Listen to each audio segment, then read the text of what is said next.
So I'm going to challenge. I put a challenge out today, believing for this first fruits offering for at least 200, which isn't a big number for our church, 200 people in our congregation to give a $1,000 seed today. Just step out in faith and say, boy, that's a big thing for me, but I'm going to do it. Bev and I chose to do that, and I tell you why. And I'm going to quit here.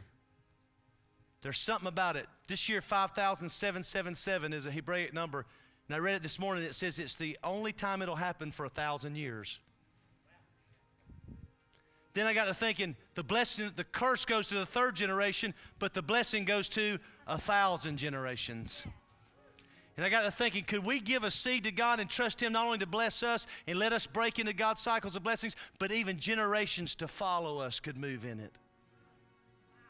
And I know only God can speak to you about it, but I'll tell you this quick thing and then we'll pray. And then we're going to make a declaration and we're headed to the connection.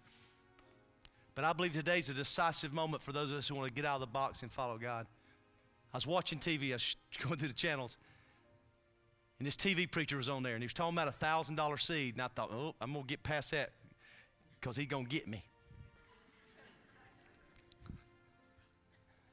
So I went through, so came back through, there he was again. Every time I get through, something would tug on me. I was like, I ain't getting got. I went back through and I said, Lord, if this is you, because I need to live outside my means. If this is you, let him say that this is not for him, but for you.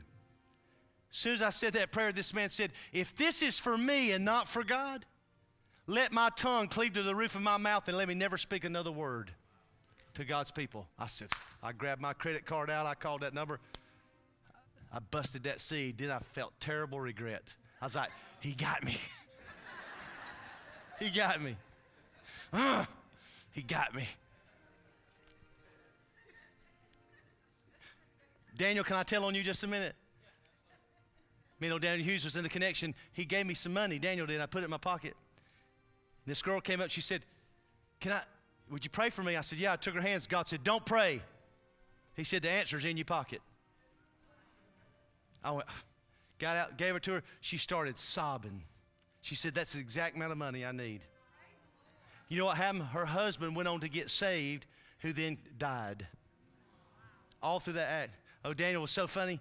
He said, I really appreciate what you did. He said, that's why I leave my money in the car when I come to church.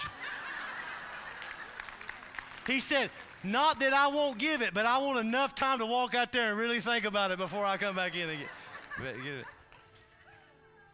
And I do want you to think, but you know what happened? I knew it was God. It was one of the biggest times of seeing God work like that.